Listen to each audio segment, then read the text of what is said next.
Olá pessoal, sejam todos muito bem-vindos a esse nosso canal, que é o Fisiologia Preto no Branco, canal voltado para todos aqueles que têm como base da sua formação a fisiologia.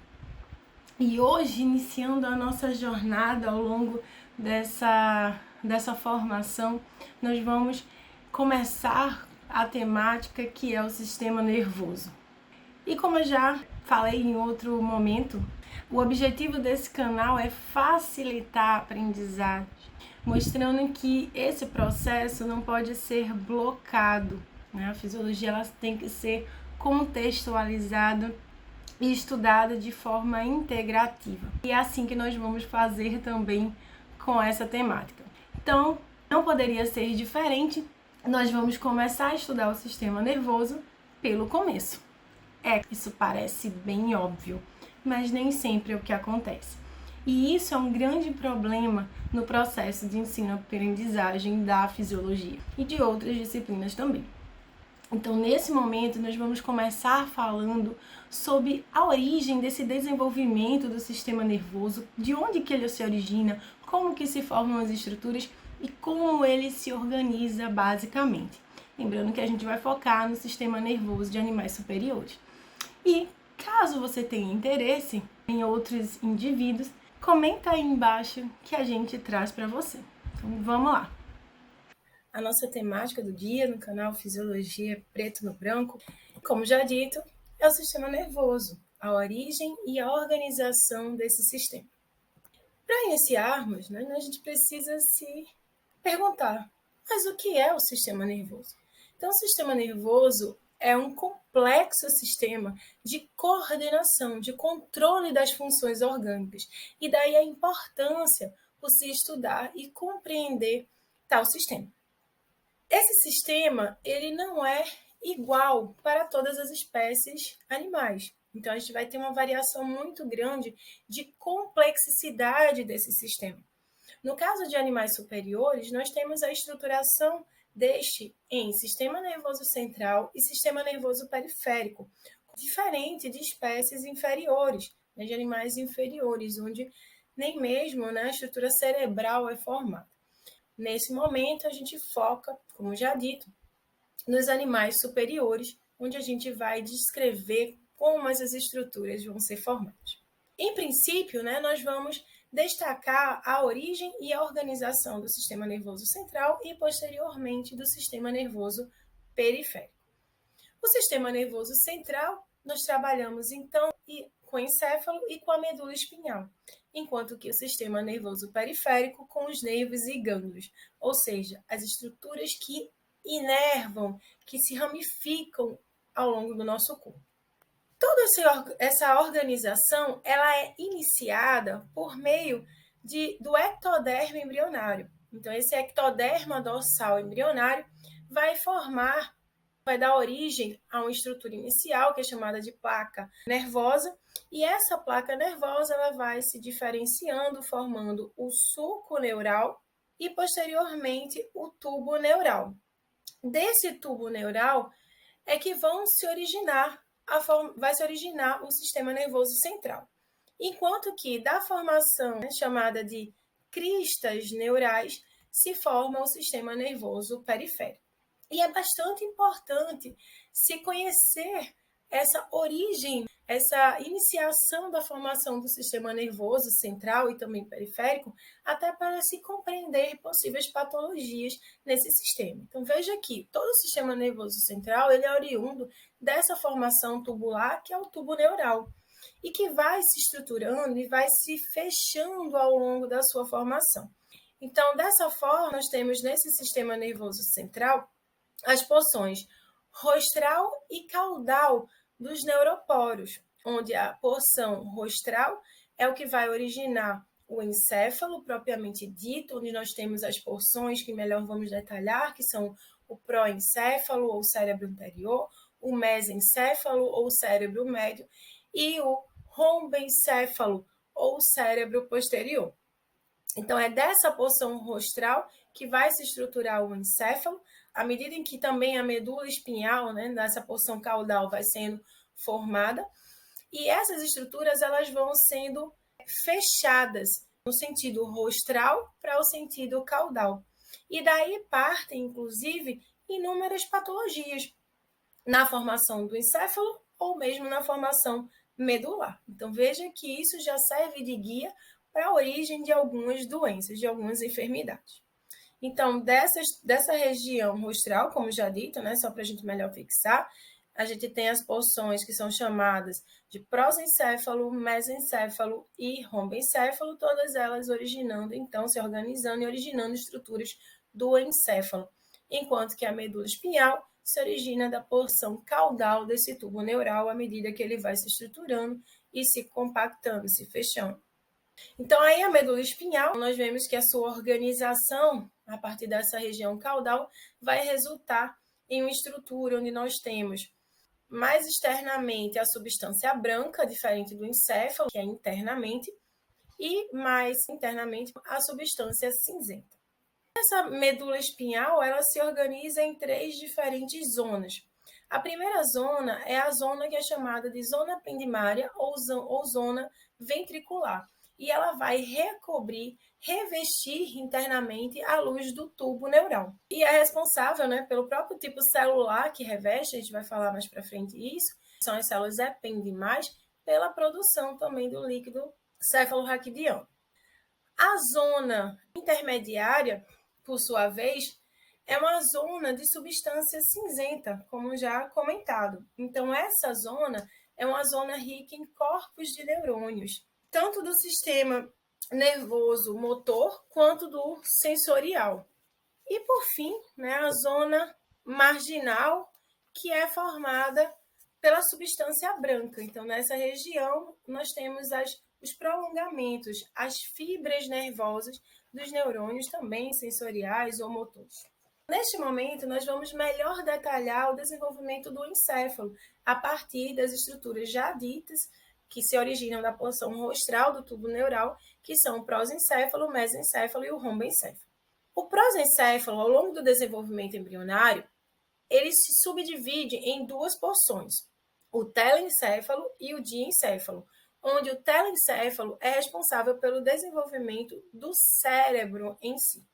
Abaixo da região do diencéfalo, nós temos o mesencéfalo, formando a porção inicial do tronco encefálico, que posteriormente iremos detalhar, e abaixo dele, nós temos o rombencéfalo se subdividindo em 2 porções, o metencéfalo e o mieloencéfalo, onde o metencéfalo origina a ponte, que fica logo abaixo da porção de mesencéfalo, e também o cerebelo. Por sua vez, o mieloencéfalo dá origem ao bulbo, ou também chamado de medula oblonga, que fica abaixo da ponte, formando juntamente com ela e com o mesencéfalo o tronco encefálico.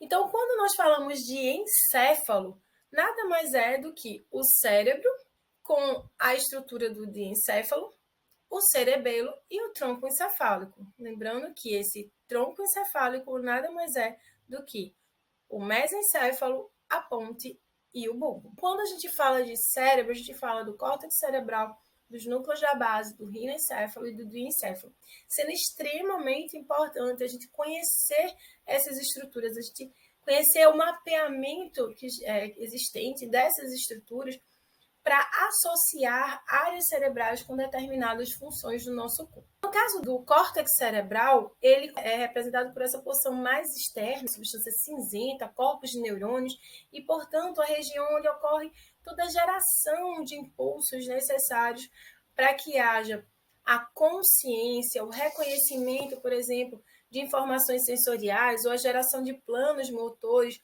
de locomoção, o planejamento, a interpretação de informações, tudo isso vai acontecer a nível de córtex cerebral.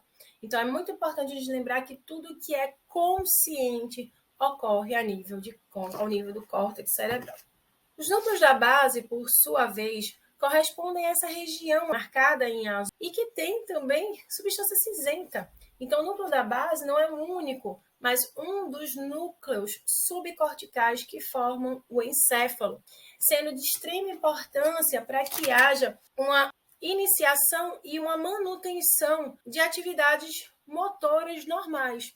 A gente vai ver isso, estudar posteriormente, os núcleos da base como um regulador da função motora, seja ela piramidal ou extrapiramidal. A gente tem essa correção do movimento do plano motor feito através dos núcleos da base. Então, os núcleos da base são conjuntos de corpos de neurônios com bastante atuação no processo motor, no perfeito funcionamento do sistema locomotor. E esse núcleo da base, ele pode ser comprometido por algumas patologias, como é o caso do Parkinson. E aí nós temos o rinoencéfalo. Então, o rinoencéfalo, ou cérebro olfatório, nada mais é do que um conjunto de estruturas cerebrais envolvidas com a função olfativa, como é o caso do olfatório, o trato, tubérculo e estrias olfatórias, os núcleos o núcleo olfatório anterior, parte do complexo amidaloide, parte do córtex piriforme. Então, são estruturas envolvidas com esse processo, né, de olfação. Em relação ao diencéfalo, nós temos uma estrutura bastante complexa logo abaixo do cérebro. Então, nós temos a porção a porção superior, que é chamada de tálamo. Nós temos o epitálamo, o subtálamo, o hipotálamo e nós temos o terceiro ventrículo formando esse diencéfalo. Quanto ao tálamo, que é essa porção superior, ele exerce uma função muito importante de comunicação entre os hemisférios cerebrais, inclusive com os tratos oriundos lá da medula espinhal e que vêm se comunicar com o encéfalo. Então, além de tudo, ele faz essa comunicação entre os hemisférios cerebrais. Por sua vez, o epitálamo contém diversas estruturas, e entre elas a pineal, a glândula pineal, de grande importância, visto que ela produz hormônios como a melatonina, relacionada com o ciclo circadiano, com o sono e com a sazonalidade reprodutiva. O subtálamo, por sua vez, está relacionado ao controle extrapiramidal, então o controle postural desse indivíduo. Ele tem essa relação no sistema motor. E o hipotálamo, que é um centro de comunicação entre o sistema nervoso e endócrino, ele vai exercer numerosas funções, como secreção de hormônios, de neurotransmissores, ação na regulação autônoma, na sede, na saciedade, nas manifestações comportamentais, reprodutivas, a termorregulação. Ele é um centro bastante complexo e que fica logo abaixo do tálamo e acima da hipófise, que a gente vai estudar também lá no sistema endócrino. E o terceiro ventrículo fica ali no centro do diencéfalo e nós temos nessa região, assim como em outros ventrículos, o plexo coroide envolto por células ependimais com formação e acumulação do líquido cefalorraquidiano. Quanto ao tronco encefálico, nós temos 3 porções. A primeira delas, o mesencéfalo, a segunda, a ponte, e a terceira, o bulbo ou meduloblom. Em relação ao mesencéfalo, este se localiza abaixo do diencéfalo e acima da ponte, possuindo na sua constituição os pedúnculos neurais, que possuem tanto fibras de tratos motores como sensoriais, assim como também os corpos quadrigêmeos ou folículos, em número de 4, sendo 2 deles rostrais e 2 caudais, onde os folículos rostrais, em número de 2, direito e esquerdo, eles vão coordenar reflexos visuais, e isso a gente vai estudar posteriormente, e os folículos caudais, também o direito e o esquerdo, vão coordenar funções auditivas. Por sua vez, a ponte vai apresentar fibras nervosas, seja prolongamentos de neurônios transversais que vão conectar os hemisférios cerebelares, além de apresentar numerosos prolongamentos, numerosas fibras nervosas e corpos de neurônios de nervos cranianos. Afinal de contas, os nervos cranianos, eles partem do encéfalo. Assim como a ponte, o bulbo apresenta também numerosos corpos de neurônios e fibras nervosas oriundas de nervos cranianos, além do que controla funções autônomas, como funções respiratórias, né, funções cardíacas. Quanto ao cerebelo, esse que se origina também do metencéfalo, assim como a ponte, e que depende dessa ponte para que haja uma comunicação entre seus hemisférios e também com outras áreas, como é o caso do próprio cérebro, é crucial para a devida movimentação. Isso porque o cerebelo ele atua como modulador da função motora, seja ela de locomoção ou seja ela de postura. E como que ele vai fazer isso? Regulando os planos motores que são gerados nas áreas do cérebro, do córtex cerebral ou do tronco encefálico.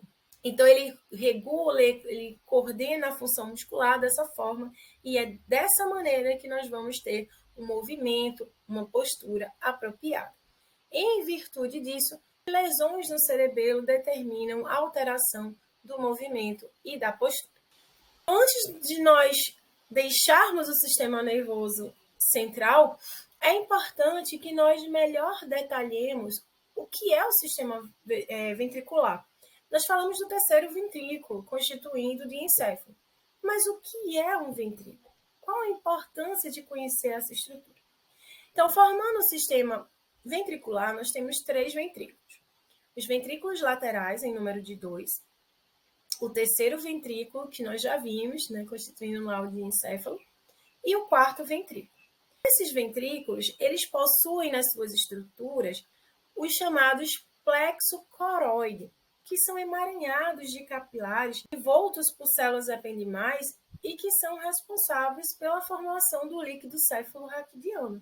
Esse líquido céfalo-raquidiano, ele vai ocupar toda a região ventricular, assim como também envolver interna e externamente o encéfalo e a medula espinhal.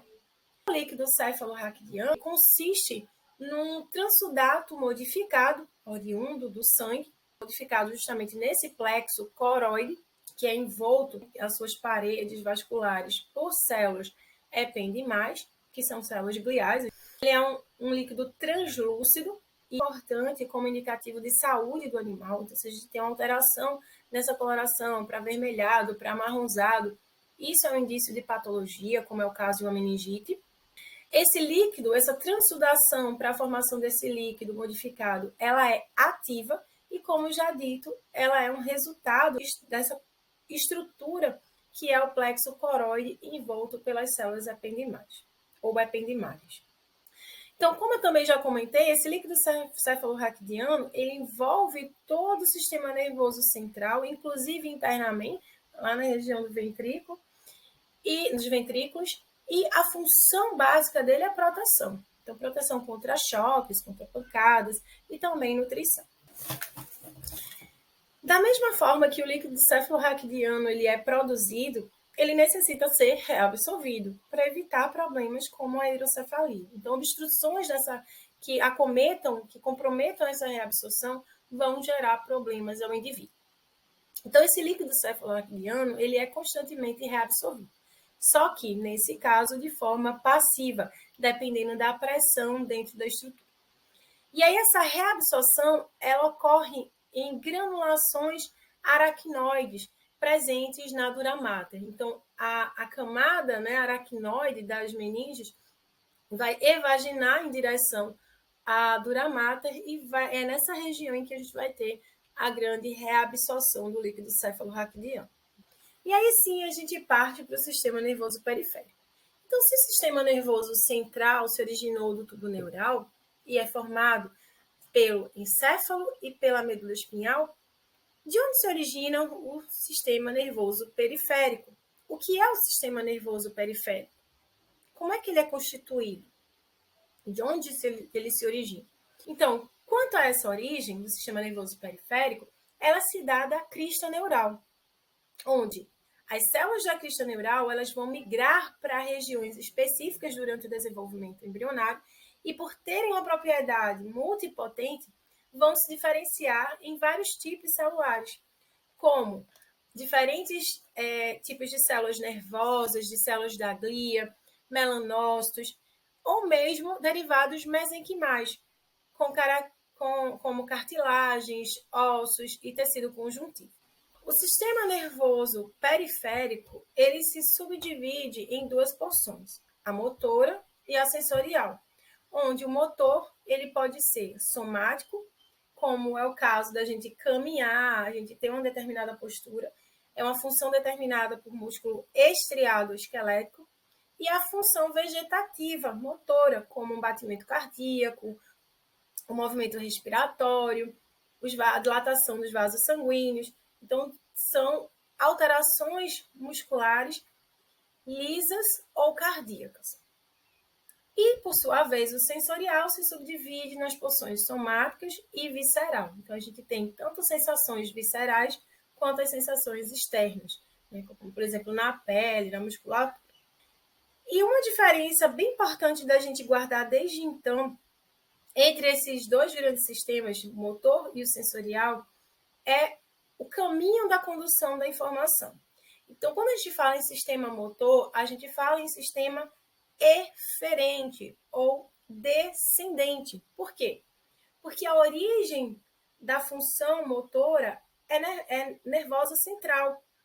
O plano motor ele é gerado no sistema nervoso central. E daí essa informação, esse impulso nervoso parte até o músculo liso, cardíaco ou estriado esquelético para desencadear a função, que é a contração de um vaso, que é a contração cardíaca, ou que é uma contração muscular para que haja o caminhar, por exemplo. Já o sensorial, esse é um sistema aferente ou ascendente. Por quê? Porque o impulso nervoso ele é gerado na extremidade, na porção periférica. Ele não parte do sistema nervoso central para o periférico, ao contrário, parte a informação do sistema nervoso periférico para o central, para ser interpretada. Para chegar, por exemplo, ao nível da consciência e a gente saber que está quente, que está frio, que está furando, que a gente foi beliscado. Então, essas são questões aferentes, são interpretações cerebrais de informações periféricas que foram conduzidas até o nosso sistema nervoso central e que muitas vezes vão resultar em respostas motoras, inclusive, mas essas são cenas dos próximos capítulos. Quanto aos tipos de nervos, né, sejam eles nervos espinhais ou sejam eles nervos cranianos, esses nervos que constituem o sistema nervoso periférico, eles são classificados em 3 tipos: os nervos sensoriais, os nervos motores e os nervos mistos. Os nervos sensoriais, eles são nervos unicamente com função sensorial. Os nervos motores, eles são nervos unicamente com função motora. E os nervos mistos são aqueles que possuem tanto função sensorial quanto função motora. Por quê? Porque neles nós temos tanto fibras sensoriais quanto fibras motoras. Eles têm uma constituição mista. Aqui nós temos exemplos de nervos que constituem esse sistema nervoso periférico. E aí os nervos eles são classificados em nervos espinhais e nervos cranianos. Os nervos espinhais são aqueles que se originam da medula espinhal, enquanto que os nervos cranianos se originam do encéfalo. Aqui nós temos alguns exemplos de nervos espinhais, né, tanto da região do plexo braquial quanto lombo sacral, e aqui os nervos cranianos. É muito importante que essa tabela de nervos cranianos ela seja guardada, né? Nós sabemos qual nervo craniano, qual par de nervo craniano e qual a função exercida por ele. Por quê? Dependendo do nervo craniano que está sendo tratado, a função vai ser diferenciada. Por exemplo, o nervo óptico, né, o nervo olfatório, eles são nervos sensoriais, puramente sensoriais. Eles apenas estão envolvidos com a função olfativa e com a função visual, né? Perceber a informação visual, perceber a informação olfativa. Por sua vez, né, o nervo oculomotor, ele é um nervo puramente motor. Ele só tem a função de deslocamento da musculatura e assim do globo ocular. Já quando a gente fala do nervo trigêmeo, esse par de nervo craniano, ele tem função mista. Ele é um nervo misto, responsável tanto por função sensorial quanto por função motora. E aí, gente? Doeu? mais calmo agora. Então, assim a gente finda o nosso momento e espero vocês no próximo. Até mais!